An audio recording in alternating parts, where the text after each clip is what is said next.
Hey, what is good, everybody? Happy Thursday evening. Question is, will it be Hammer Eve for the skunks up north? We gonna see, and we gonna talk about it. Do me a favor, click that like button, the little thumb right there. Yeah, click that for me. Appreciate that. Also, if you have not subscribed, click that subscribe button. If you want to get notifications, click the bell. You'll see it on your timeline. It'll pop up whenever we go live. Just like it did on my phone. Beautiful stuff. Listen, we got 16. 16. Let me get this pick pulled up. Actually, it's not going to be pulled to pick up. Y'all know what Craig Krenzel looks like. 16 Craig Krenzel days until kickoff versus Texas in the shoe. So yeah, I had to go with Krenzy, man. National champion. What was his major molecular genetics or something? Just some crazy smart guy, nerdy major, tough, rugged, holy Buckeye. I mean, all of that. All of that. Shout out to Craig Krenzel for the 2002 national championship. Definitely appreciate him. Listen, super chats go to our pay it forward military and first responders. We're going to take care of them because they take care of us. We're going to bring Nevada Buck right in. And listen, we know what time it is. It's end game right now. So we know we got the sanctions being released tomorrow officially. It's been a long journey.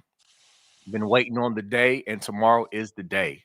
And so, Nevada, how you feeling about that?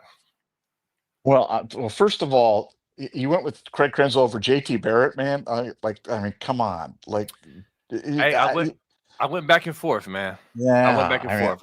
The I national championship is what pulled me. yeah, yeah, that 7 for 21 performance by Krenzel in the national championship game. Oh yeah, listen. Yeah. JT is the better skilled quarterback, but I'm trying to I guess maybe catch people off guard slash give honor. I haven't really talked about Krenzel. I always show JT love, but I haven't showed Krenzel No, any love in a no, minute, man. my favorite Krenzel story was when he was playing at Ohio State, and that tragedy at 9/11 happened, and they canceled the game, and then they rescheduled it for an off week, and Krenzel didn't go to the game because he was in his sister's wedding or something like that, which I don't is remember that. yeah, that happened. And then afterwards, they asked the player, "What do you think of Craig Kensel missing the game today because he went to his sister's wedding?" And the player said, "Who's Craig?" I don't remember that story. And then the next year, he won the national championship as the starting quarterback. So it's like he went from missing the game to being his sister's wedding to being an usher at Who's his sister's Craig wedding. Krenzel? Who's Craig Who Krenzel? who reported that story? I'm telling you, that happened. I guarantee you that happened. It's indelibly in my mind, because he went to his sister's wedding. It was like, I think we were playing Cincinnati, maybe, or it was somebody we'd rescheduled after the 9/11 thing, and he missed the game. Yeah, Craig Krenzel misses the game to be at sister's wedding. But I but gotta I look that digress. up. Yeah, I'm but not saying I'm not saying you're not accurate. no, I, I know I'm accurate on this one, man. I know I'm accurate. That's a great story. That's a Craig Krenzel story. And also shout out Team USA Hockey today beat Canada three to yeah, two. So the series is tied 1-1 going into the third game of the series on Saturday. So that's go great Team stuff. USA. Yeah, great stuff. Great stuff. And they don't usually have a good record against them, right? So that was a big win, correct? They've Canada has dominated them. So I've heard. yeah, Yeah, any win's a big win. So yeah, one tied it up, and all the marbles on Saturday. So go women's hockey.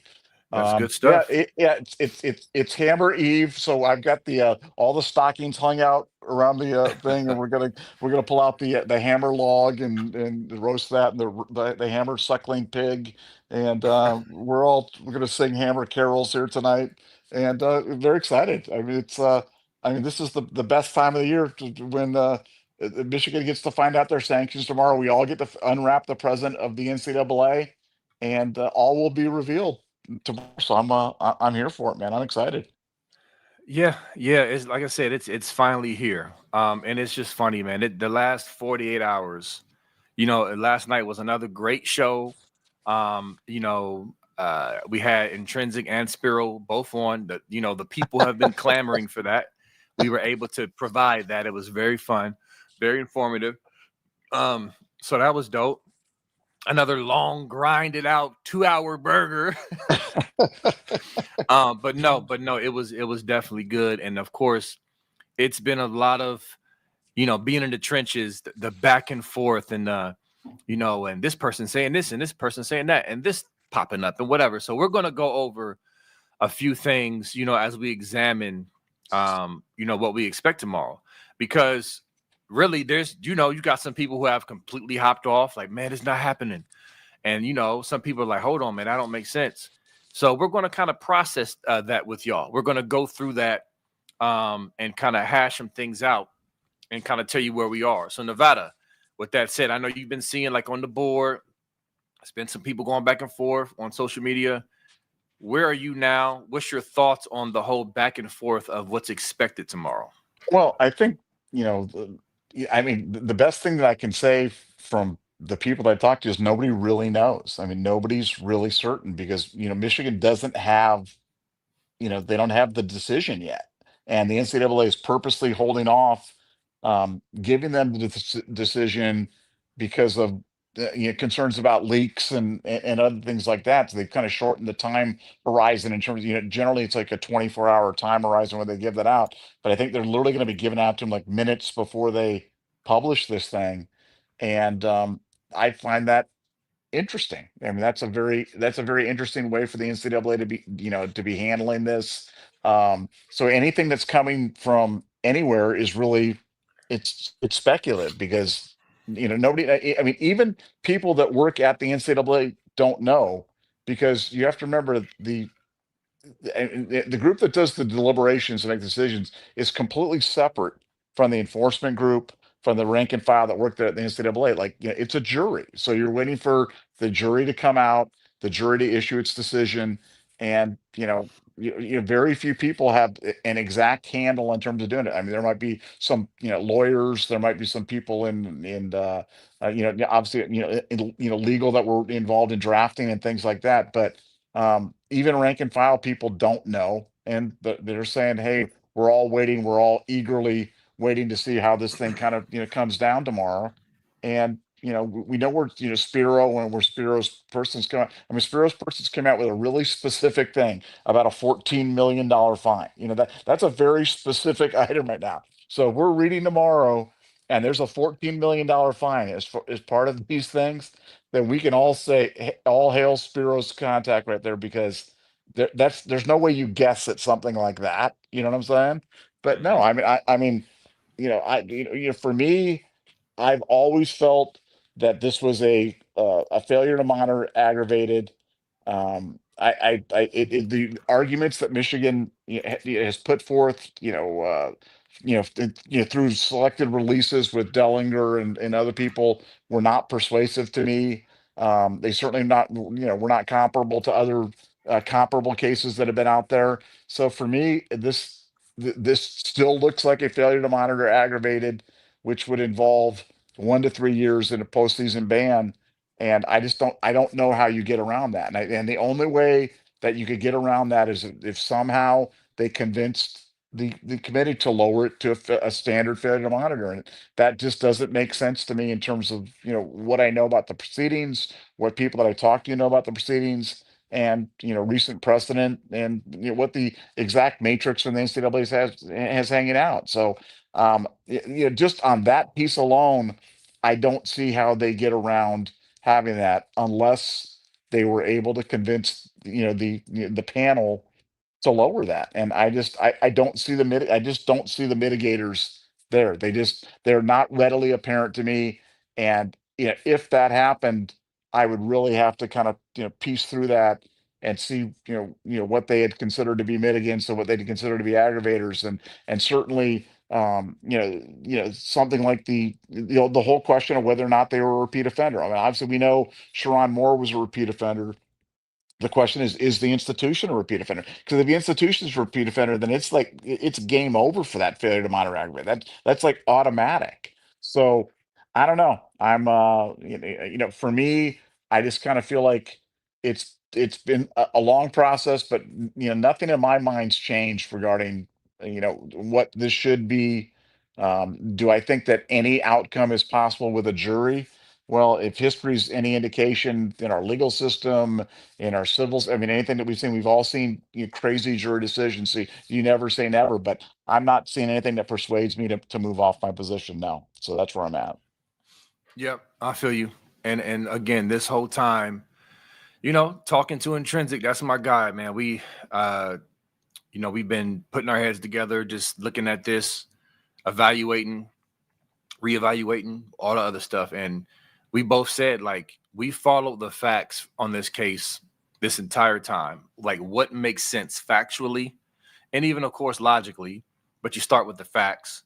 And so you got people jumping ship, you got people conceding, waving the white flag, but there's too many factors involved for me to do that. Like, it doesn't, like, this is what it boils down. And I said this last night. None of it makes sense.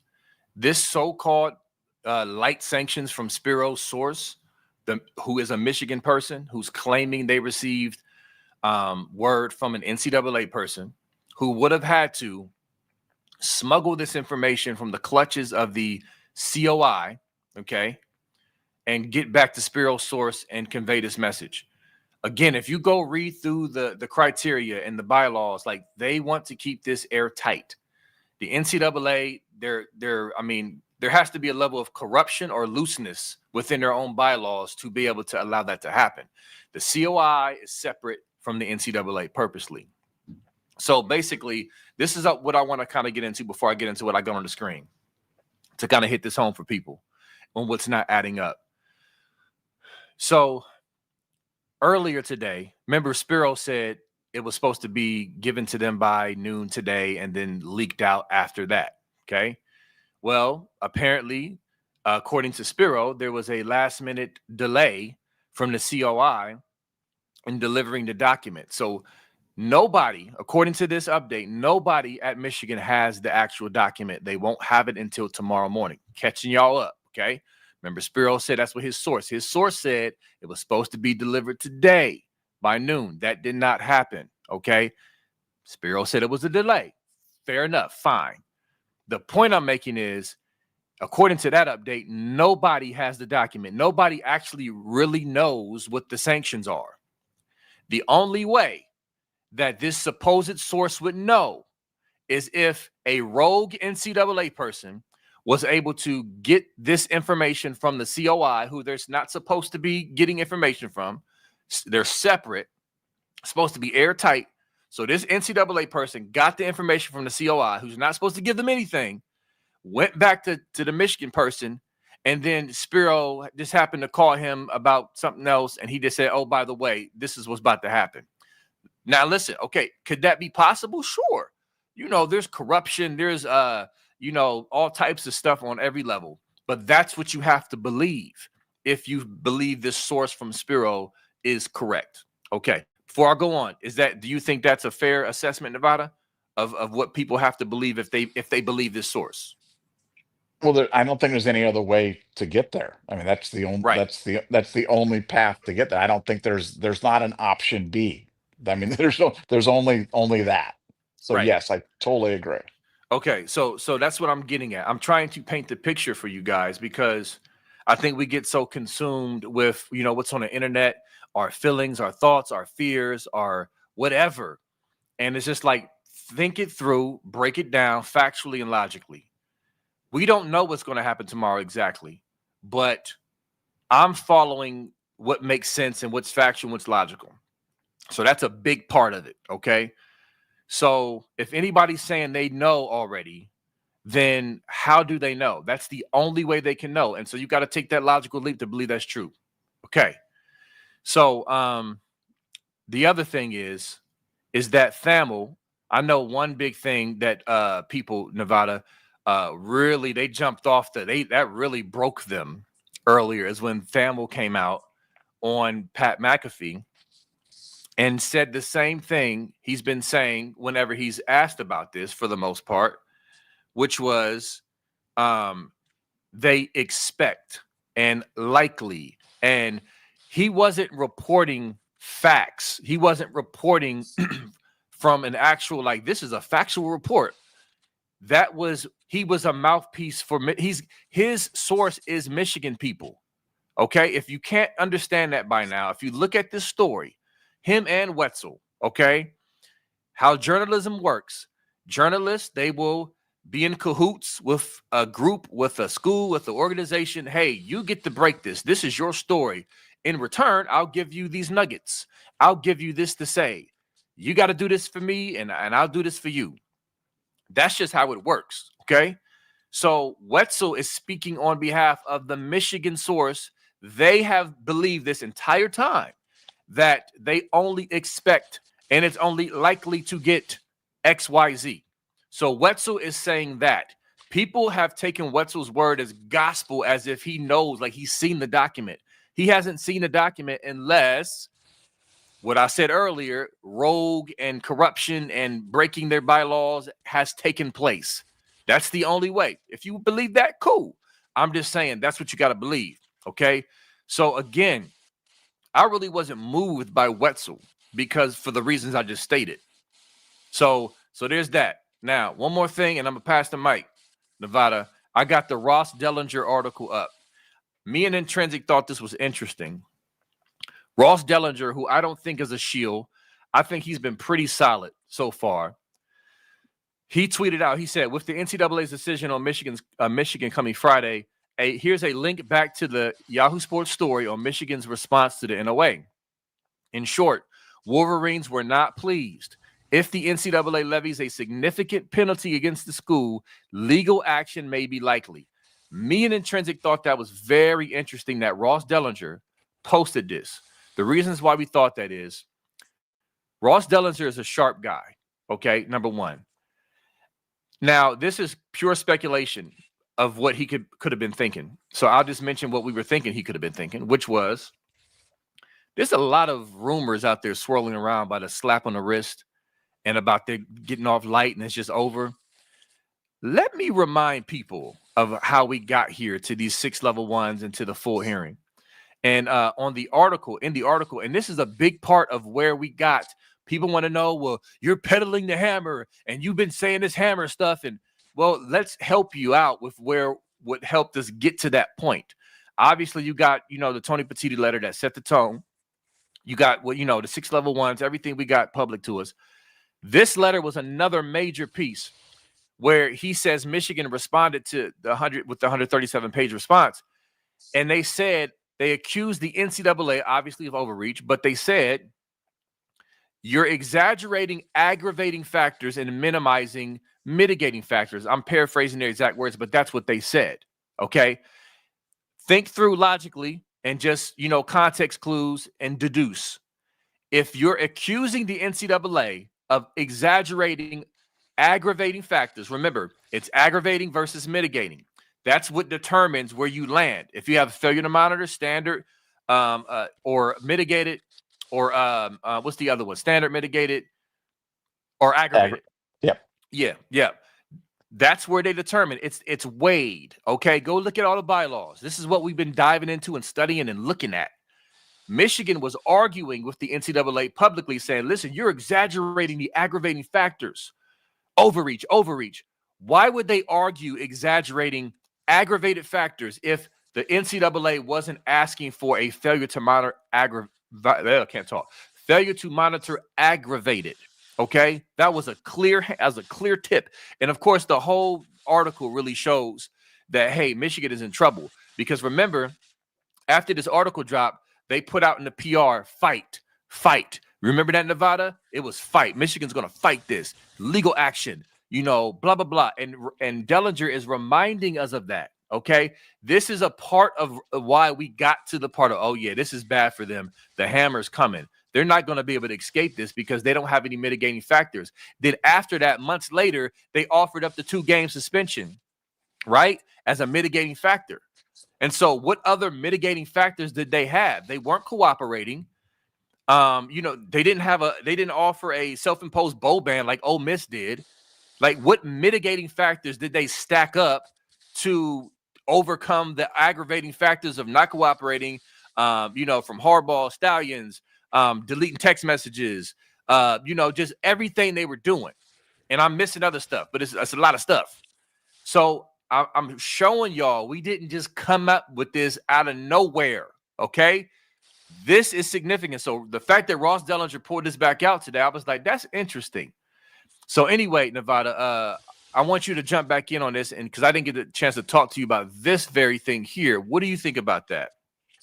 Well, no, I thought it was certainly relevant. I mean, I always ask myself, how would these guys be handling this if they knew that Michigan wasn't getting any sanctions? Like, what would they say? You know what I'm saying? Would they say it's speculated, or would they talk about legal action if they get hit with sanctions or something? Like, no, I don't think they'd be talking that way. I think they'd be saying, you know, Michigan's not going to be receiving anything. You know what I'm saying? They wouldn't be speculating about legal action because Michigan would be skating on all this. And I think if you go back to the Ohio State case in 2012 or the Ole Miss case in 2017-18, when they had that, they both, and you guys remember as Ohio State fans, how shocked we were by getting the postseason ban. We didn't know that was coming. We had no idea. Gene Smith had said bowl ban not on the table for Ohio State. Urban Meyer had gone through 40 interviews, took the job at Ohio State, and been told bowl ban's not on the table, and we got a bowl ban.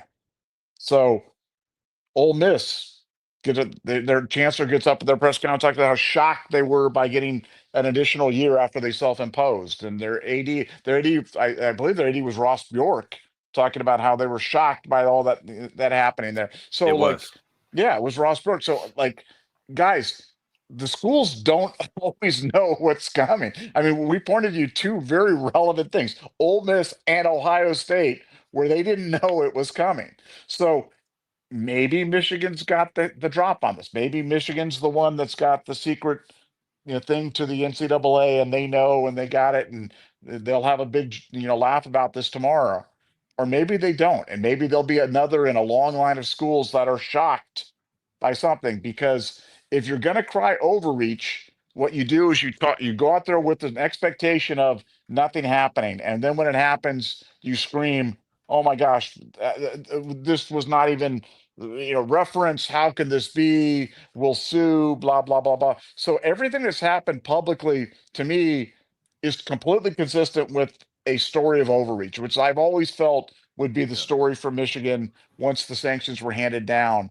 Um, and it just reads that way when you read it in that context. It just reads like they're setting the stage for an overreach argument, for an overreach discussion, to try to win in the court of public opinion about the big meanie NCAA that came out of nowhere with this. And Michigan always the victim. We know Michigan's always the victim in this. They're the victims of the overreach by the NCAA. But that's how I read. That's how I read the Dellinger article, the Thamel stuff, everything.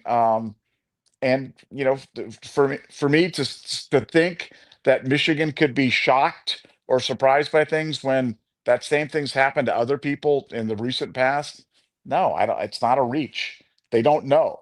They don't know what's coming. Just like Ohio State didn't know. Just like Ole Miss didn't know. They don't know. So they'll find out tomorrow, like we will, like the rest of us, and we might have a shocking Friday for everybody involved. So we'll wait and see. Yep, exactly. And so I guess that's what we're hitting home. If you believe they already know, then you'll have to believe what I explained with how it would leak. Okay. So there's that. But yeah, I mean, it's just, again, everywhere we turn, and I know the last 48 hours has been, a whirlwind and oh man, maybe this is not going to happen. There's way too many facts that we can point to for us to just say, up, nah, let's pack it up, boys. We're gonna find out tomorrow. And yeah, the other thing we want to mention is this press conference. Okay. Now, y'all do know every case doesn't have a press conference, right? Sometimes, a lot of times, it's just released on the website. So, released on the website, go look at it. There might be like a press release, but it's not a press conference.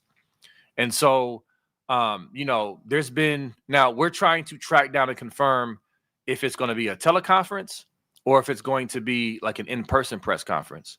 We're still trying to figure that out. and I believe Nevada, correct me if I'm wrong, the Ole Miss one, was that a teleconference or was that an in-person? I thought that was a teleconference. I'm not sure, but either way, it still was a press conference. And so when you look at the history of press conferences with the NCAA, it did not bode well for the schools. Ole Miss, Penn State, SMU, and there was a couple others on the list.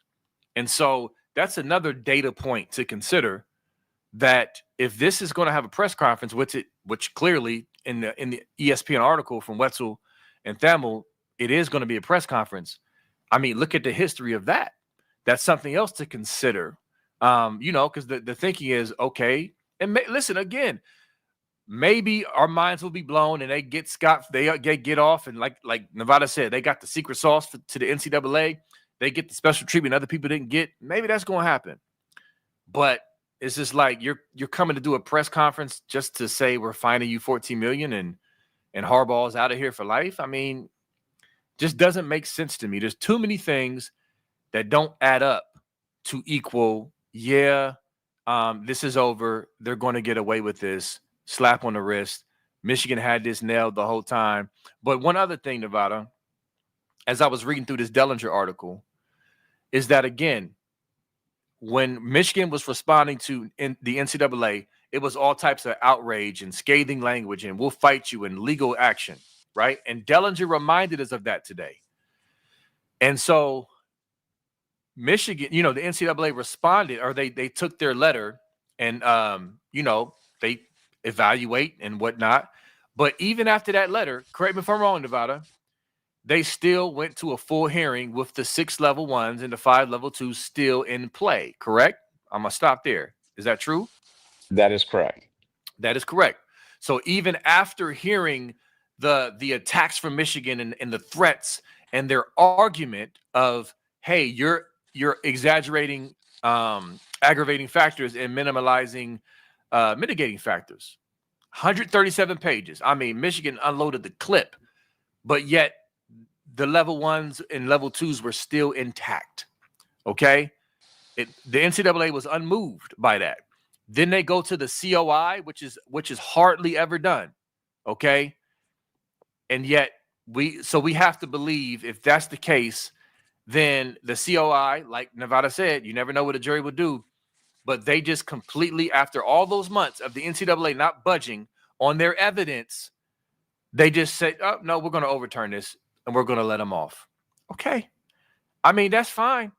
Listen, if that happens, we are going to look at the documents. We're going to dive into it just like we dove into it before this, and we're going to see, okay, let's see what mitigators they stacked up with the aggravator. We need answers. We're going to need answers to see how that happened, because it makes no sense at all. And like I said yesterday, listen, we live in a wicked, corrupt world. I'm not going to put corruption out of play because logically it doesn't make sense. It's like, okay, this doesn't make sense from a fact-based standpoint. So, okay, maybe there's something squirrely going on behind the scenes. I'm even open to that. Either way, I need to see it, and we need to dive into it. But I'm not there yet. According to everything we've showed y'all, we've pointed out on these podcasts, I mean, the Dellinger article, I mean, we've brought out so many receipts and things to point to that are fact-based to say this, according to all of this, they are in the failure to monitor aggravated range. And if they don't get up out of this, they're getting a postseason ban and maybe more. That has been our driving force of this. Okay. So how would that just automatically just change? Because again, Nevada, and I'll flip back to you. And Intrinsic has been racking his brain over this too. He's like, man, he was like, the one thing I can't get over is, because remember, Spiro's source said Sharon Moore would stick with the 2 games. Now, Spiro said maybe it would be the first 2. Okay, fine. It's still only 2 for a repeat offender. You know what I'm saying? Like it's Intrinsic was like, that right there is just crazy. Like that, it just doesn't make sense. So anyway, Nevada, what say you? Well, I mean, just the idea that they could end up back at the free square of fine and 2 games for Sharon Moore after going through all these things, just like I said, that to me would be the biggest mind blower of this whole thing, because we've talked about since day one, if they could get away with a fine and 2 games for Sharon Moore, everybody says thank you very much. They take it and they kind of move on down the road. You know what I'm saying? Right. So They settle immediately. they settled immediately. So the idea that they had written something that was so persuasive that it moved this committee on infractions to completely change the view from enforcement, because we know what enforcement's view, and I can tell you what enforcement's view, because that's where a lot of my information coming from people on the enforcement side. This for them was a serious case. This was a landmark case. This was the largest cheating scandal in the history of college football. And the idea that that could be all overturned by people that all of a sudden just like, oh, okay, yeah, you convinced us. We'll go to this. We'll give you the fine. We don't care about repeat offender. We'll go with the 2 games. I mean, it just, for me, I just can't get there. I just cannot get there, because that's not how the NCAA's been rolling lately, man. The NCAA's just been cracking fools, and these little schools getting 10-year show causes, and 5 years probation, and games vacated, and multiple year postseason bans.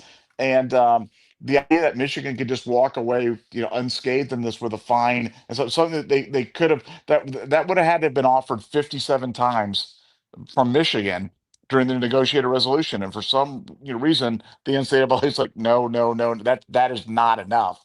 And then Right. to end up back there, it doesn't make any sense to me, because I don't care, $14 million, $4 million, $44 million, that's irrelevant to me. That means nothing. That the hammer never was about a monetary thing for Michigan.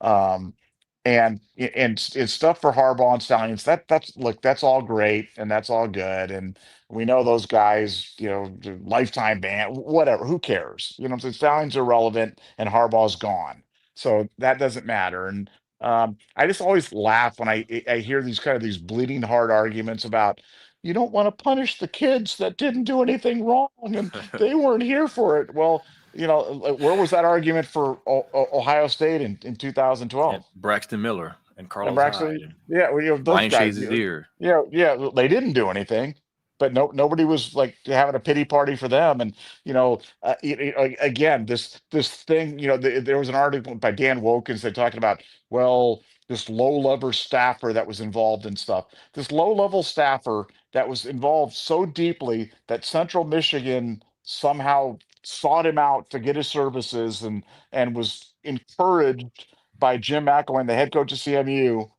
But Jim McElwain, who worked at Michigan, who knows Harbaugh personally, and Harbaugh doesn't know that he's got a sign stealer on his staff. Like, Right. come on, guys. Like, at least when you write these articles, at least be intellectually honest. And like, no, we don't have the smoking gun where you've got, well, you do. You have Harbaugh handing Stallions a game ball. You have Stallions on the sideline, jumping up and down with the entire team and pointing to the sky. You got him right in the ear of Jesse Minter. The idea that Jim Harbaugh is going to be like, hey, why is that guy there? Oh, he's just really good at picking signs in the game, coach. Like, uh, it's just such a ridiculous art. It's just so silly that when you say it out loud, it's just hard not to laugh, because it's like, that's not the way it works. And so, no, they don't have the smoke. Jim Harbaugh, as weird as he is, he was smart enough to work with Fredo, work with on the Venmos with him and the vacuums, and keep his fingers directly out of it. But of course, we don't know, because Jim Harbaugh never turned over his phone. You know right. what I'm saying? Like, yeah, so we don't know if Good he was point. directly involved or not. So I would think that he was smart enough to, have some sort of plausible deniability and some arm length involvement. But had he turned over all the evidence, we might find something counter to that. Because Stallions was not delicate about how to handle this. And the innocuous texts from that Sharon Moore deleted included one where he was setting up a meeting with Jake Costner from CMU, the guy that gave him the disguise and that got fired at CMU, to come talk to him about stuff. I mean, like, that's not innocuous. That's talking about the scheme. That's talking about exactly what was going on. So, I mean, look, this whole thing, it doesn't make sense. I'm hoping that, I hate it when the world doesn't make sense. I hope the world does make sense tomorrow when this Yeah. thing comes out, and I hope that Michigan has a shocking, something that happens that shocks the system, much like it did to Ohio State and Ole Miss. Yep. There's a history of shock. There certainly is, man. And so yeah, it's definitely going to be interesting.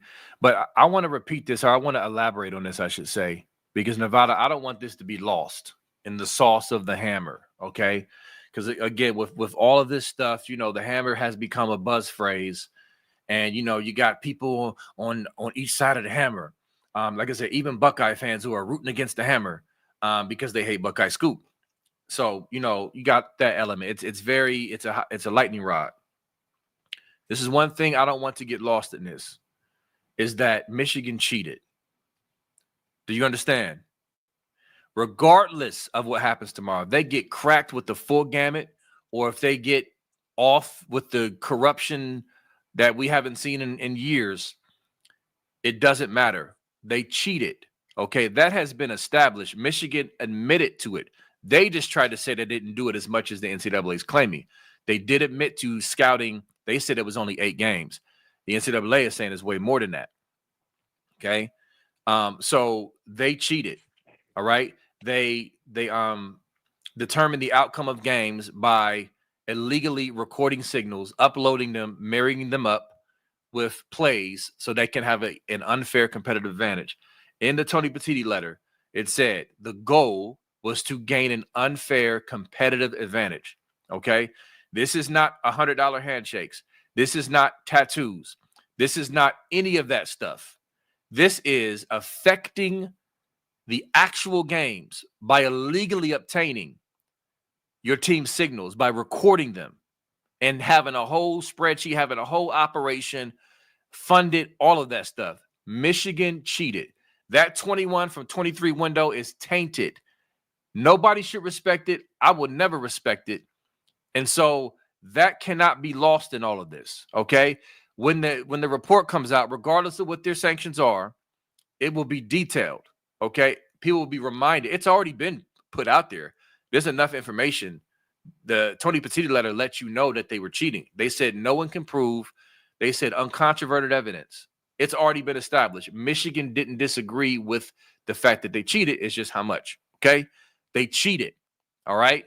They had to get off the schneid of 15 straight losses and ducking us in 2020. They had to put together an elaborate cheating scandal to beat Ohio State and to win the games they couldn't win before. That is the truth.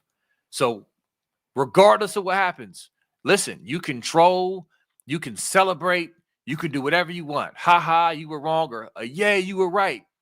That is a fact that cannot be dismissed. All right? Just want to make sure y'all understand that. Nevada, you got anything on that? Well, yeah, I mean, look, that's forever their legacy. That's forever what they own. I mean, they own the biggest cheating scandal in the history of college football. And you're right, it's going to be very detailed. These NCAA decisions are, for better or worse, are very very detailed. People are going to see facts that they didn't know before. And people that are out there that haven't been paying attention or whatever, they're going to see this. And I think, I think that's really when the depth and breadth of this cheating scandal is really going to take root with the average college football fan, because I don't think a lot of people know exactly what was going on, but they'll know after tomorrow. And yeah, if forever they own it. And I always look like, what's the good news and the bad news? So if the good news is, if they get the hammer, um, right prevails. That's the right thing happened. That we got the right outcome. You got the right jury verdict, and that's all feel. All feel is just, hey, it was right. It's not about being vindicated. And it was the right thing. It followed precedent. It followed their matrix. They followed the law, and they gave them the hammer. And if they don't, I'll feel exactly the opposite. But the one thing that I'll feel better about is that they're keeping Sharon Moore as their head coach, because I think Sharon Moore sucks. And anything that keeps him there at Michigan longer, uh, I'm all about that, because I think he is the definition of mediocre. And I've said it many, many times. I've got really mixed feelings about a long show cause for Sharon Moore or an extended suspension because I just don't think he's a very good head coach. And I think there's about 9 different guys they could get that would be a lot scarier than having Sharon Moore. So hey, there's always a silver lining, no matter what happens. I just want the right thing to happen, and the right thing is that they get the punishment that fits the crime because you're exactly right. I mean, we all know the genesis of the scandal. We all know who was involved. We all know how this thing kind of went down. Um, the idea that kind of, I know they're trying to play Connor with some low-level staffer. Or Right. he shared an office with Denard Robinson and Chris Partridge. You know what I'm saying? Like he was their roommate with that. He was paid $50,000, which when you're a low-level person just getting into the coaching business, getting paid $50,000 is a king's ransom to get paid that to do Yeah. that. So like he was paid very handsomely to do, one thing, his only job. It wasn't about recruiting, it wasn't about his dossier or analyzing which high schools put out the most kids. It was cheating. That was it. He was there to cheat. And they paid him to do that. They hired him full time to do it, and he did it. And I don't want to say he did it, particularly well. It was just ham-handed. Anybody could have done the same thing. B. Moses, if we put you out there on the sideline with a camcorder and a game film, you could do the same thing. In an hour, you'd be the sign guru. It's not Sign that stealer hard. guy. The sign stealer guy. Oh, I understand. Somebody said the sign stealer guy. I didn't know he was there, which we all knew that Jim McElwain was lying. We all knew that was lying. But it's nice to see some of the lies revealed. It's nice to see that Michigan's always going to own the moniker of the cheaters. And I do think that this is going to be enlightening to a lot of people when they read this. And that's the thing that I'm most looking forward to is seeing, the work product from the investigation because that's going to make for many, many interesting podcasts to come for sure. Yep. Definitely. And I'll say one last thing, and we can get the super chats to starting to stack up. But yeah, man. I mean, it's definitely. I'm. It's I'm excited. You know how you got something big coming. You got the nervous excitement and the anxious. That's just what it is, man. Because again, like, look, man, we going like I see comments out. Look, we ain't going nowhere. Regardless of what happens, we'll be right here to talk about it. Great or not great. Go Bemos, ahead, Nevada. where are we supposed to go? Where People are are we gonna go? stupid. People are Where, where, stupid. where are we If gonna the go? It's if the like, hammer doesn't oh, come, you gotta shut down Buckeye Scoop. Man, shut up. Go on dude, are you somewhere, kidding? you dummy. We're leaning so far to this, and it's like I say for people like that, I say this to all the people at Buckeye Scoop too. Like do a great product, we do great information, we have a great board stuff. But if you don't want to be there, then freaking leave. You know what I'm saying? Like Right. leave. And I say something on this podcast. If you don't like the podcast or something, don't freaking listen. Just turn it off. Go watch the gardening channel or whatever else that you want to watch or something like that. Go do whatever. Something. I don't care. I don't care. We're going to keep doing what we're doing. We know that. Look, everything that we've talked about has been fact based. Everything Yep. we've talked, Everything. we've shared. We've showed you exactly how the stew was being made. We've gone through everything like that. We've laid it all out. Um, it's like believing that Ohio State's going to beat Michigan last November, and then they don't. Hey, sometimes things don't work out the way that you think there's sometimes most of the time they do. We're right a heck of a lot more than we're wrong. We have great insight on this stuff. But if it's not for you, if the show's not for you, the site's not for you, then freaking leave. I don't care. Let me make that as crystal clear as I can. So for anybody who does it, just sign off right now. Just click the little button and sign off because I don't care. You're not doing me. It doesn't. You're not going to change my life in terms of that. So the idea that we're gonna go somewhere, dude, we're gonna be right here every single night in your face forever and ever. Get used to it. We ain't going anywhere. Exactly. And that goes for Spiro, that goes for Intrinsic, that goes for PD, that goes for anybody. Like, again, regardless of what happens. And I'm not, by the way, just so you know, because people would love to put words in your mouth, and I'm telling you, I'm still expecting sanctions tomorrow. I'm not expecting 2 games for Sharon Moore and just fines. I'm expecting more than that based off of the facts, the research, everything we followed to this point. I'm not expecting that light penalty because it makes no sense. Do you understand me? Okay. Again, I'm trying not to be mean.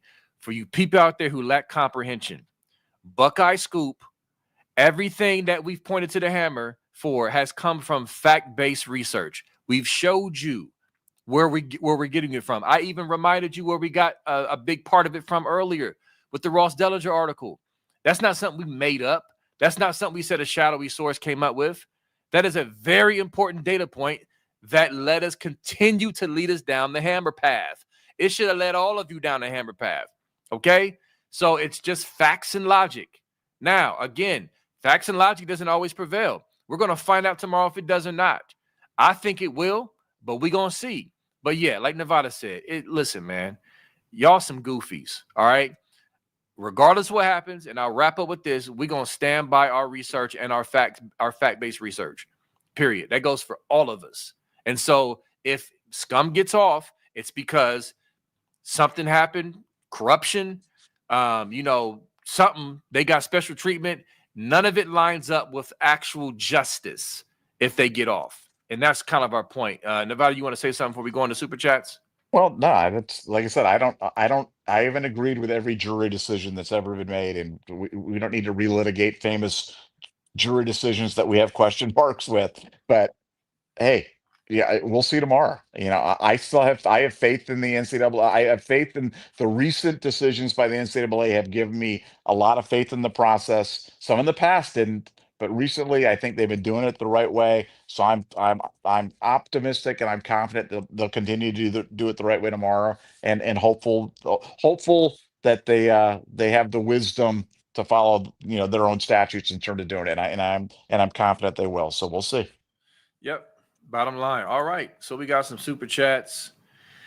All right. So first one, VPO hype. Thanks for the 999. What's the deal with Zach Smith taking shots at Scoop?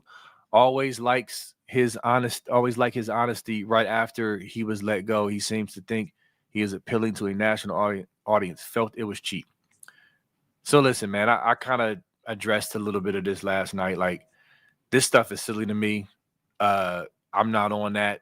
It's just like, okay, I didn't hear what he said. I didn't watch, but I don't know what else to say about that. It's just, I don't get into that. Now, like, these people, like, whether it be Zach or I don't care who it is. My policy is, if you have a problem with me, if I offended you, if you think I said something that, whatever, holler at me. I'm accessible. I'm on social media. Some of these cats got my number. Hit me up. Like, holler at me. Okay, let's talk. That's how I am. I'm not with the back and forth cheap shot stuff. That's just not. I don't know. I don't really move like that. Nevada, you got anything to say about this? It's not about that. I mean, guys, let's just be honest. It's cheap heat. He's trying to get clout chasing by putting us on there. He wants to try to take us down. We're just not going to play that game. We're not going to. His audience is about the least common denominator, and that's what he's about. And we're just not going to go there. We're going to stay positive. We're going to stay above the fray. But it's not. You're trying to make a rational argument to something that is really just. It's not about that. It has nothing to do with anything anybody said or anything. All we've ever said about Zach has been we've supported him, friend of the Scoop. We've defended him. We have a relationship with him that goes way beyond just everything. And for him to turn like this, it's just sad. I'm saddened by it more than anything else, and we just move on. Yep, fair enough. All right. WV Buckeye, thanks for the 999. Excuse me. I thought Spiro's source had the COI today at noon. That did not happen. Don't you think that by extending it till tomorrow with only an hour to a press conference, NCAA usually don't have it like this?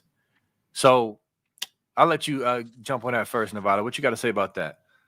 Well, it's unusual. I mean, it's certainly unusual the way that they're doing it. I mean, they're certainly concerned about leaks for whatever reason. You can draw whatever conclusion you want about why they'd be concerned about leaks with it, but I can just say the NCAA is definitely deviating from their normal way of doing things on this. And just as a data point, they typically don't call press conferences for cases that only involve fines and suspensions. Now, maybe this is the first one. We always do. What do you always say? But that's not typically how they roll. So it's definitely something for me. It's definitely, I've definitely looked at it and said, wow, why are they deviating, so radically from their established procedures on this? And it's certainly something to note. Yep, it is. And so, again, and I'll say this one last thing about the press conference because look, I'm not. I understand people out there because looking about, I'm dealing with people in my inbox and my chats and social media and everything, and people are emotional right now and they're upset off the idea that they're going to get off because that's the narrative out there. That's what's being pushed. Spiro's source, and it seems like all these people are talking to the same source. But listen. This press conference, the fact that they're having a press conference is a something. We just can't brush that off like it doesn't matter. It doesn't usually happen like that. So, and again, the history shows that these pressers, when they do it, it's not for a slap on the wrist. So I don't know. Like, will they get off? Maybe corruption will win, but I'm not convinced of that yet, y'all. And this is one of the reasons why I'm not convinced. I was checking out Valenti in Detroit. He was saying the same thing. He was like, if it's a nothing burger, then why the presser? That was a good Valenti invitation. That was And he good. was like, That was eerie. That was eerie, man. that I was felt like good. you were transformed into Valenti right there. You just need a If it's tiger's hat, a another little burger. tiger's hat. It was another burger. What was the burger? I can't do it again. I kind of nailed it, but I missed it. I definitely can't do Rico. But anyway, it's just simple. It's like, if it's nothing, why did you go this long? It's all the questions we're asking. So if they get off, it defies logic. It defies facts. That's what I'm trying to hammer home to y'all. No pun intended. Well, actually, the pun is intended. It's what we're saying. This is like, if they do the unthinkable and get off, it's not going to make any sense at all. So we can all be angry at the NCAA or whatever caused this to happen because it shouldn't happen, is the point. But again, I'm not convinced that they're getting off. I'm not. All right. Let's go to the next one. All right, Nevada. Will the Thrill. Thanks for the 1999. Nevada, I'll take $250 that it's not a hammer. Hammer to me means at least a year postseason ban and some vacated wins. I can't lose. Either I win $250 or gladly give it away because I hope I'm wrong. Do we have a bet? No, like I said, I've had standing offers out there for bets for a year or something like that, and Right. And now you want to bet on the eve? yeah, now Yeah. you want to bet on the even thing. It's just like, you Nah. guys, no, like you've had your chance, man. The betting window has been has been open.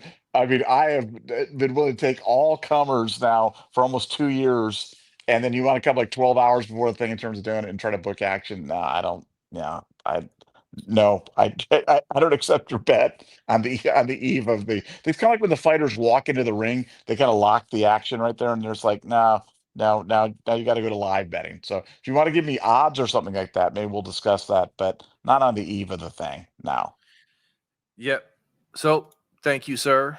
All right. Aaron Wincoop, thanks for the 199. If there's no postseason ban, this was all hoopla. Yeah, so they definitely deserve a postseason ban.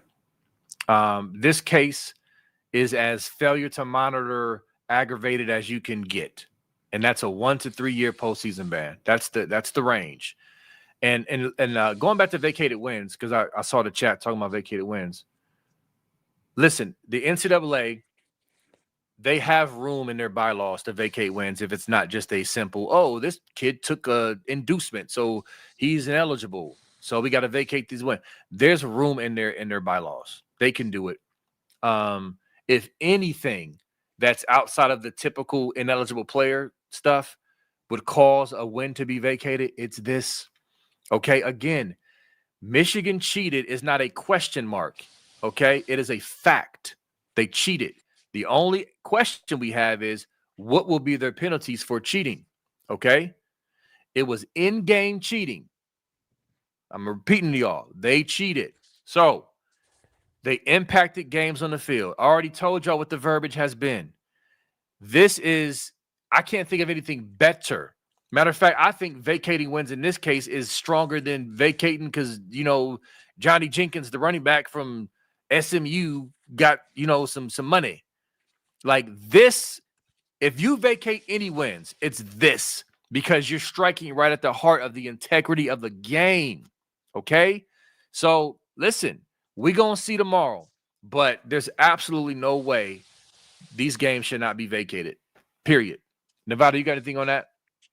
Well, yeah, I'm just telling you, like, if the penalties aren't severe enough, who's going to be the maddest of every? You think Ohio State fans are mad? You think other fans are mad?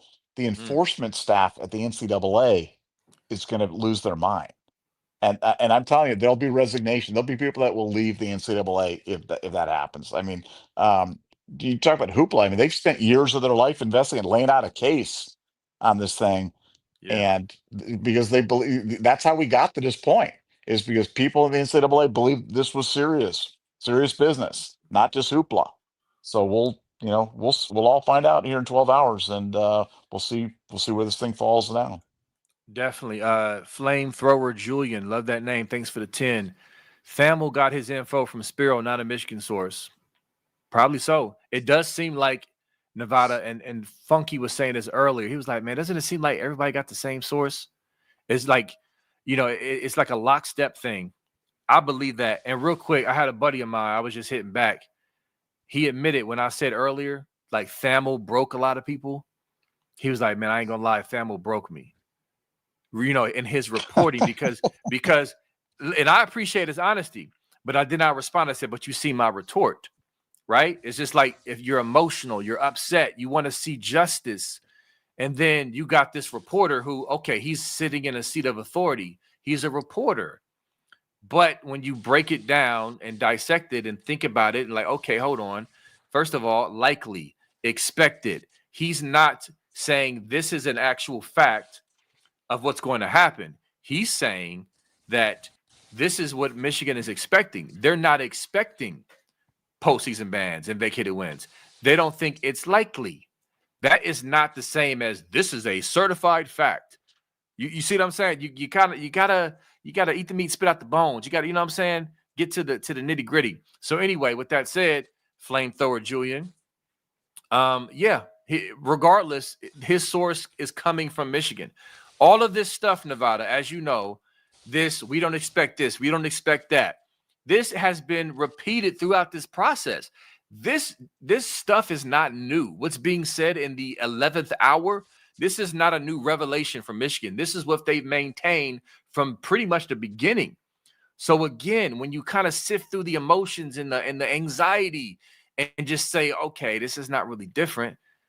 So why should I, just completely abandon ship off of this when you really think it through, Nevada?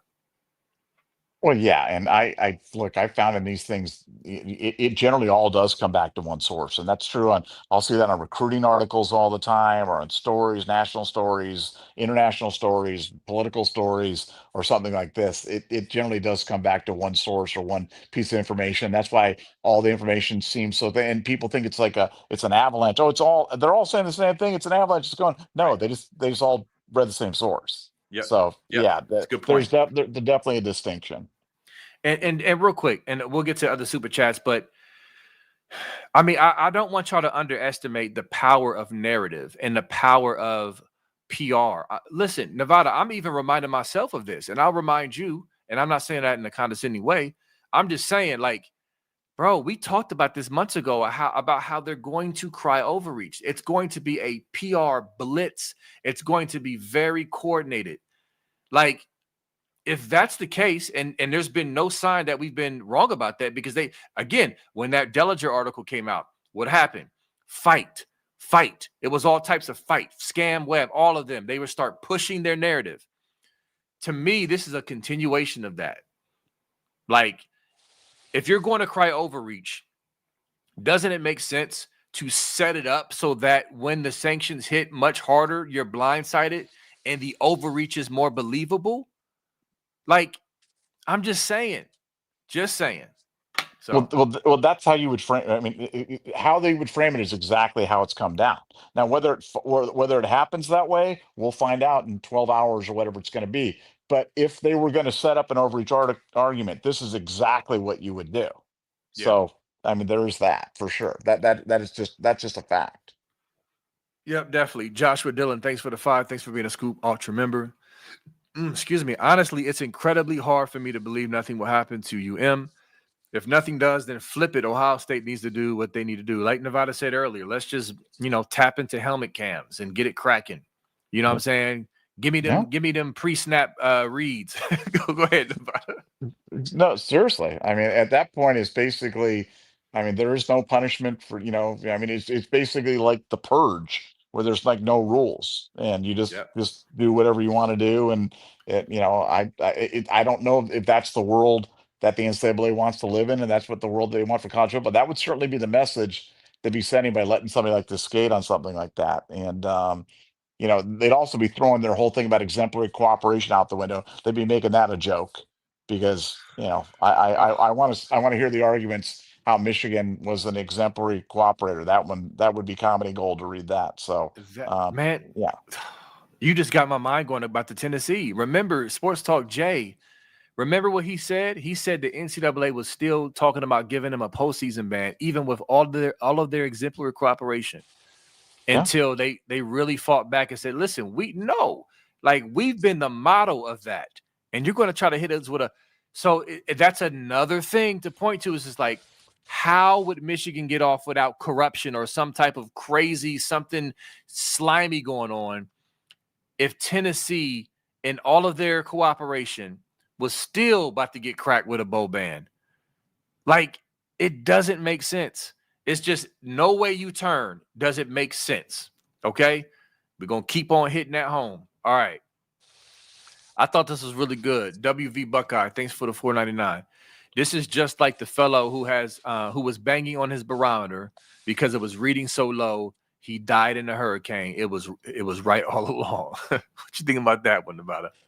yeah. I mean, I mean, It was good. it's a great parable there. Yeah, no, it's I mean, to me, there couldn't be a more clear case, and I think that what we try to do during this entire process is take away the mystery of NCAA cases, because frankly, I think people have felt NCAA cases and decisions were somewhat random, but they didn't know how they got to where it was, and we've tried to walk you through step by step how you get there. And I just, for me, I think all the signs are pointing to a failure to monitor aggravated, and we all know the attendant punishments that come with that. I just don't. I just can't get my mind wrapped around how they're getting around that. And that's like the barometer showing low. I mean, that's that the hurricane be coming, and I think it's right there in front of it. And like I said, if I'm wrong on that, I really want to know where I was wrong. I mean, I want to know how I was wrong. I want to know what the things were that I missed on Yeah. this, because it's not readily apparent to me what those are. Yeah. Same. Same. Like I said, regardless, we're going to dissect this. If we get what we want or what we feel like should happen, which is justice, which is harsher penalties than the supposed source from Spiro, we're going to dissect it. We're going to dig into it. We're going to, okay, regardless. So very curious about the final, write up and all the other stuff. All right. Email Hernandez, thanks for the 999.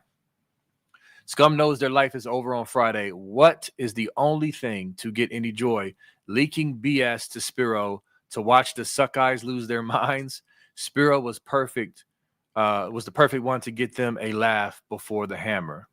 So yeah, I mean that's interesting. I mean, fair. And honestly, I gotta ask Spiro, if you watching, bro, what was up with that Andy Kaufman pic you posted? You're gonna have to give me some insight on that. All right. But Nevada, what you got to say about Emel Hernandez's I mean, super look, chat? it would be if that would be amazing. That would be an amazing twist if true. The Spiro Kaufman thing certainly got people buzzing and people talking, which I know, Justin's part entertainer. He likes doing that as well. But yeah, that would be a great plot twist. That would be a plot twist, a la like the Usual Suspects, where Kevin Spacey starts walking. And it turns out he was Kaiser Soze all along, Yeah. instead of Verbal Kent. So that would be, well, if Justice walking out there and he's like gets in the car with Pete Postlewaite and heads on down the road. You're gonna go make me revisit that movie, man. That That's was a one of my great movie. favorites. Oh, what a great Absolutely movie. great movie. Yeah, And real quick, just so y'all know, Andy Kaufman was a comedian. I think he passed away years ago, didn't he? he I did. believe. And he was known for being a prankster and a troll, like the biggest prankster and troll out there. And Spiro just posted it with no caption this morning. Okay, so it's one of them things like, okay, like, what are you doing, Justin? So we'll see. We will see. Maybe he'll reveal it because he is definitely quite the entertainer. Tim's, thanks for the $4.99. What if they gave Spiro's leak a specific number to find out who was leaking info? That's a fair question, I guess, but it's just that also begs the question. I guess his supposed source would be like a NCAA op, like a, hey, yeah, I don't know. I'm entertained. Let's entertain all this stuff. Who knows? What you think, Nevada? You believe in that? Well, I mean, is it possible? I mean, well, that's the way that you would find out who was leaking stuff, is you would give information, see where it ended up, and give one guy 12, one guy 13, one guy 14, one guy 15, and see what kind of gets out there in the ether. I mean, that would certainly be a way of doing it if they want to do it. I'm not sure if the NCAA is on kind of one of those mole hunts like the CIA looking for the Russian asset or something like that, but that would certainly be an effective way to do it, because that was a very, very specific piece of information. That's why, like I said, on the Spiro thing, we'll all know whether he had it, because if that's the thing, then he absolutely had this thing dead nuts on Tuesday night. Which again sets off another whole nother set of issues of how in the world could Michigan have been informed of this thing, on Tuesday or earlier than that, for him to have shared it. That to me would be one of the more outrageous thing in a very outrageous story all the way around. But we'll all know tomorrow. Yeah, and one quick thing that just came to my mind, Nevada, with the whole issue. Remember, Spiro said his source said this it will be out by noon today and then leaked shortly thereafter. That did not happen. Nicole Auerbach came out and said it's dropping tomorrow morning at 9, and then the NCAA will make it public shortly thereafter. Very tight window. So what happened? Was Spiro's source right, and they delayed it at the last minute and things changed, or was Soros, or was Spiro's source wrong? That's something to think about. And then also, what does that say? I guess some people, and I want to know what you quickly think because I don't want to dwell on this, but if it's true that they pulled back and delayed, is it because they were afraid of a leak? And if that's the case, then that tells me that the NCAA is taking this very seriously when it comes to their leak. Now, when you read the bylaws, it tells you they're very serious, at least in writing, about keeping this stuff confidential. In the clip that Intrinsic posted from Ole Miss, the guy speaking was reminding, like, hey, we're very serious about confidentiality in our cases. And so when people are leaking stuff and putting stuff out there, we take it very seriously. And that's when Intrinsic brought up the point of your boy Connor on the Netflix documentary showing the actual clip of the investigation. So anyway, what do you think about that?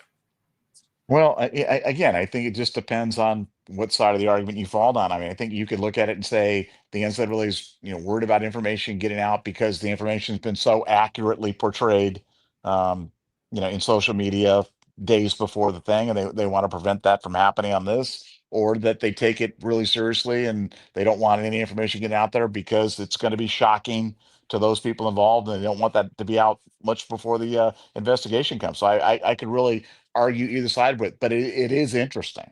There's no question about it. It's definitely interesting, and this is not the way that the NCAA usually does these things, guys.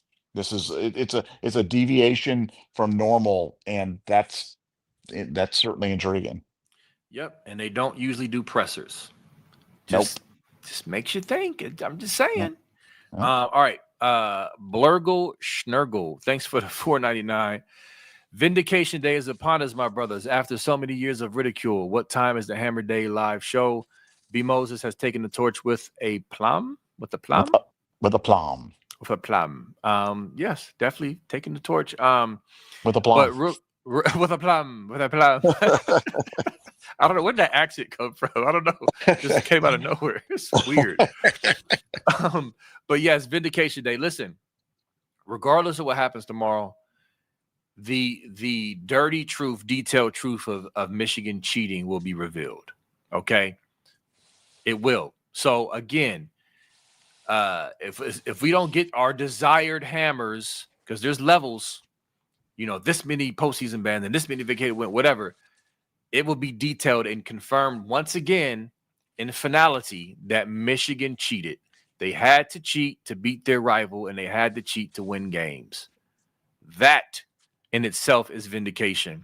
All right, but Nevada, let's see what else he said. What time is the Hammer Day live show? Don't know. We'll see what's up. We'll see what's up tomorrow. We're gonna play it by ear. But you got anything on that? Well, yeah, B. Moses has got a life that goes beyond just the show. Yes. You guys, but as much I do. As much as you guys don't, you think that we both just sit here all day on the thing, and I got stuff going on, he's got stuff going on. But there definitely will be a show tomorrow. We're not sure when. It's going to depend on stuff goes on, coordinating schedules and things like that. And I'm excited. Hammer Eve is a very exciting time around the Nevada Buck household, and yeah, like I said, I'm hanging the stockings over the fireplace with care and hoping that Saint Hammer comes down the chimney tonight. So very excited about that. Nevada, I don't do anything. I just sit here all day, just wait the podcast. Like, you're a Grinch, man. You're a Grinch. That's why. Can we get started now, Nevada? No, but yes, I have a life. Yes. But we're gonna figure it out. We're gonna figure it out. So it'll be a game time decision, I guess. But all right. So Maurice Clarinet, thanks for the 5. Welcome back, sir. We miss you. It's been a while since you've been around. So it's glad to see. It's good to see your name on the screen. Have you guys spoken to your NCAA sources recently? How are they feeling? Hammer time in all caps, Nevada. I have not spoken to him in 3 days, 4 days, 3 days, 4 days. They're kind of waiting too, because you got to remember that they just prepare the case. They just do the thing, and then it's for the jury to decide. I haven't heard from them, so I haven't heard that they know what's going on for good or bad or whatever. The last, when I talked to him 72, 96 hours ago, they didn't know. They just they believe wholeheartedly in the strength of their case and the strength of their arguments, that they've met every bylaw, that that they've met every statute. We'll wait and see what the jury thinks tomorrow. But I don't have anything new on that. Got you. All right. Brayton Hatton, thanks for the $4.99. The NCAA's last stand. They have it to drop the hammer, or they're done as an entity. There's a lot of money at stake if they mess up. Yeah, Nevada said this very eloquently the other night. They're done as an enforcement arm. If they of all the cases, like, it's so much about this case that's just wild.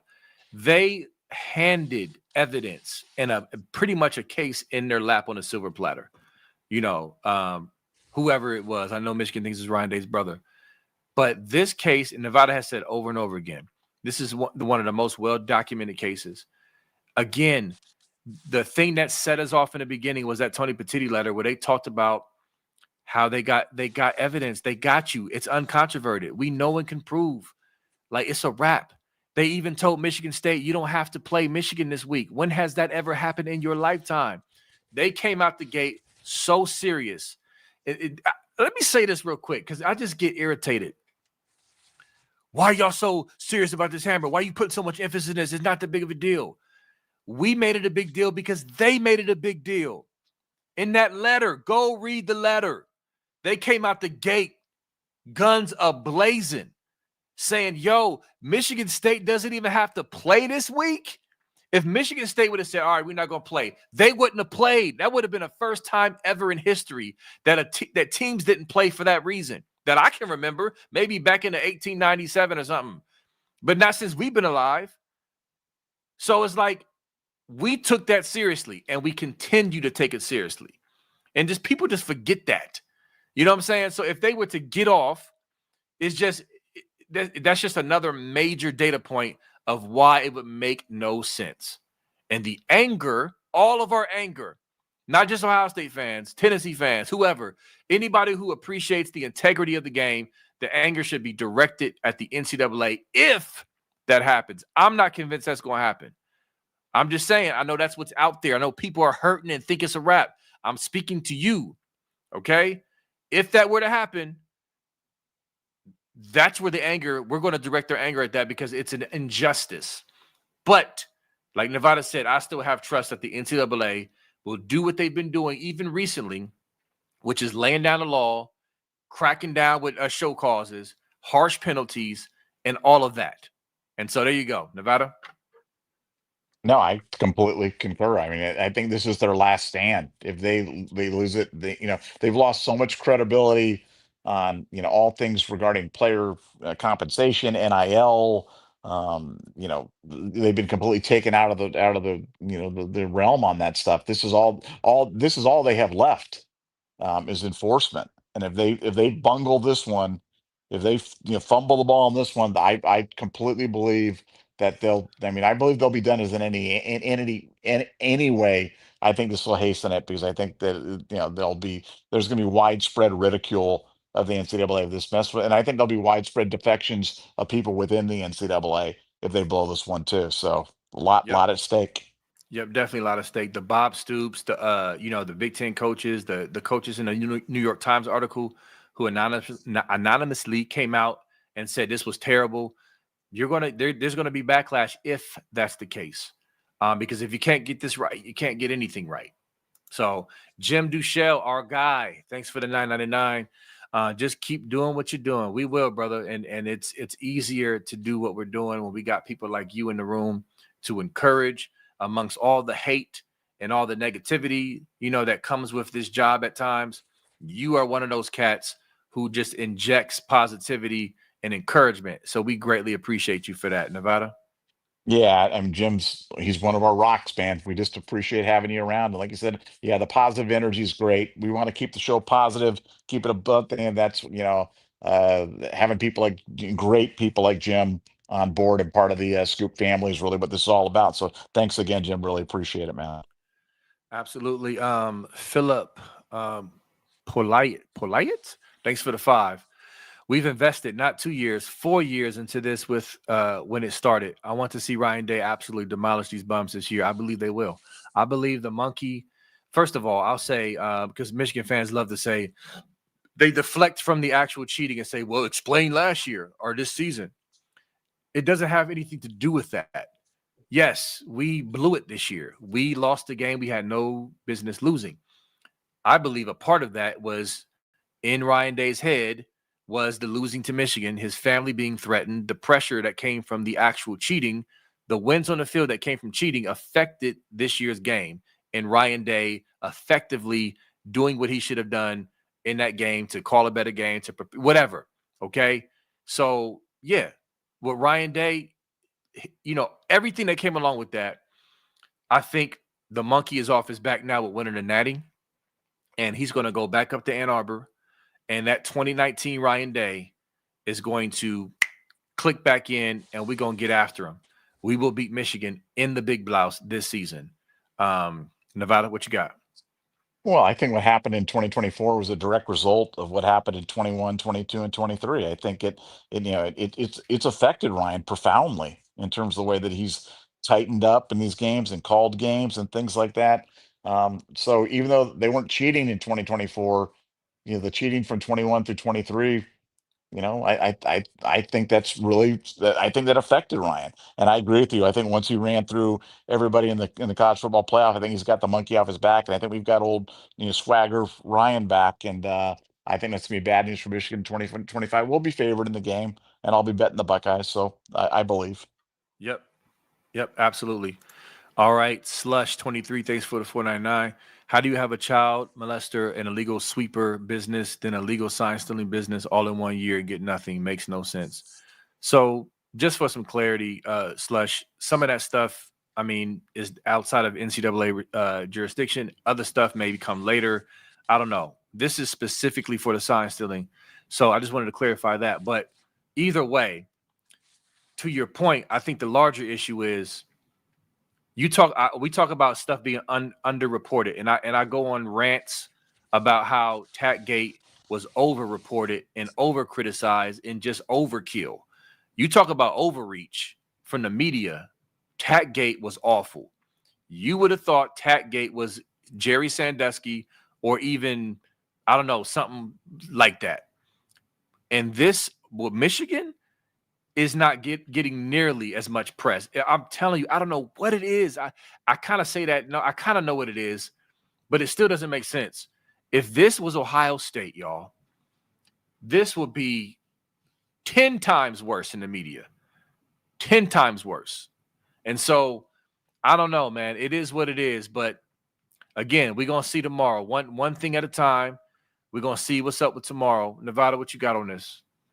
Well, no, I completely agree with you. If this was Ohio State, it would be exponentially bigger. There's absolutely no question about that. But that just kind of comes with the territory. But to the point, I mean, the Michigan athletic department in general and the football program in particular is just a cesspool. And when you look at all the list of suspensions and show causes and firings and scandals, and we're not even talking about the Matt Weiss thing on top of all that, and the quorum. I most certainly was ineligible because Connor Stallions and I were business partners. I mean, it's just a mess. So yeah, it would I don't yeah, I can't even get my mind to get there to think about them skating on something like that when they're just so crooked, and it Yeah. just continues on. And the only thing that's good about Michigan is that they're going to be good for another scandal here shortly, because I don't think we're done with them, but hopefully we get justice tomorrow. Yep. Yes, sir. All right. Jim Duchel, thanks for the 499. He said, I'll take that bet. So who was that? That was Will the Thrill. Jim will take that action. He'll be your Huckleberry if you want him to be. Okay. So there's that. All right. Next one. Mr. Daz M. Thanks for the 10. Scoop has been great throughout, scooping out facts, legal experts, reviews of bylaws, and historical comparisons. Your diligent analysis will be proven true tomorrow at 1 p.m. Hashtag bet. Thank you for that. Thank you. Thank you. We have put in the work. That's what pisses me off about some of this stuff that's out there, is that we've taken this very seriously. Like this story has been worthy of coverage. And again, as I've said before, one of the things that convinced us that it was worthy of coverage is the initial response from the Big Ten commissioner and the NCAA. They kicked it off. They put a battery in our back to say, hold on now, we need to, this is serious. Let's treat it as such. And that's what we've done. Now, unfortunately, we've been one of the only ones who've been as consistent with it. There should have been way more. But yeah, bro, like when we say scoop, yeah, we're scoop, but we've partnered, we've collaborated with the Intrinsics, the Spiros, the PDs. We've all put in the work, like seeking out experts and bylaws and okay, what does this mean? Let's make sure we're understanding this right, because we wanted to get it right. So everything that we've gathered points to them getting cracked with a hammer because they've earned it and deserved it. That is what I'm trying to really say to y'all, is like, regardless of what happens, if they, God forbid, they don't get the hammer, they deserved it and they should have gotten it. And so that's just it, man. But thank you, Mr. Daz, for acknowledging that, because we have certainly worked hard over these 2 years to bring you fact-based information. Nevada? Well, yeah, and we've been open to other points of view. We've been begging to hear the other side, or to hear counterpoints, or to we've brought on people from all different walks of life to try to kind of go through this, and we've all come to the same inescapable conclusion. So, um, I still believe in the process. I still believe in our process, and we'll find out tomorrow. We'll find out tomorrow what we got right, and we'll find out tomorrow what we didn't get right, and we'll go from there. Yep. All right, Charles Parker, thanks for the 199. Scoop should bring on Sports Talk Jay tomorrow. Yeah, we're gonna see. I mean, it's again, it's a Friday. Cats got jobs, families. I mean, we're gonna see what we're gonna figure everything out. But regardless, if he don't come on tomorrow, he'll probably come on another day. I mean, there'll be plenty of other days to digest because remember, we still gotta take in the document and read through it, regardless of what happens. Dive into it, dissect it, whatever. So there'll be room to bring him on. What you got on that, Nevada? Yeah, we'll definitely have on at some point, but like you said, there's gonna be so much to, we've started this thing fact based. We want to end this thing fact based, and it's going to take a lot of work to dive through that document and kind of get through it. And there's going to be so much nuance on all these things, and Yeah. I'm looking forward to seeing it. All right. Looks like the last super chat here. Philip, thanks for the 10. One of my favorite clips of all time is when Harbaugh stood there with his mouth open, watching Michigan State run back the last play of the game. Can't even cheat correctly. Bunch of bums. I love that end. It's a perfect ending. It's like a cherry on top. Nevada, what you got to say about that? Yeah, they are a bunch of bums. They are a bunch of bums. They are a bunch of cheaters, and yeah, yeah, I couldn't have said it I couldn't have said it any better. They deserve everything that's coming to them in times 100, and it can't be harsh enough. That's for sure. Yep, definitely agree. So listen, another great show. Um, it's been a long journey with this stuff. At least I would say it's coming to an end, but it's not quite because obviously we got the reaction to the sanctions, but at least waiting on the sanctions is coming to an end. And so yeah, it's been amazing, an amazing ride. And I'm proud and what can I say? I stand by everything we've done to this point to get to this point. And like I said, we put in some work, man. And so and linking up with Intrinsic, meeting Justin Spiro, PD and others, has been dope. So we're gonna see, man. Justice needs to be served tomorrow, and that's what we're pulling for and hoping for is the right thing to be done according to their bylaws and their own rules. They abide by that, then that hammer will drop, and that's how I feel about it. Nevada. Yeah, I agree. I'm really proud of the work that we've done here, and yeah, we've probably worked harder on this story than any story that I've ever covered in all my time doing it. We have put in the work, and it's going to be really interesting to see how it comes out tomorrow. So I can't wait. Happy Hammer Eve to all. Hammer Eve. That's funny. All right, cool. Well, listen, we will see y'all tomorrow. Again, tomorrow morning. I mean, things are going to start moving quick. I mean, information. I mean, I think 9 a.m. is when they're supposed to get it. The parties involved. Then it's probably going to be a very quick turnaround of the release. So we're going to know in the morning. So get some sleep, tuck yourself in, night, night. And we will see y'all tomorrow. Love y'all, Buckeye Scoop family. And everybody watching, peace. Go Bucks.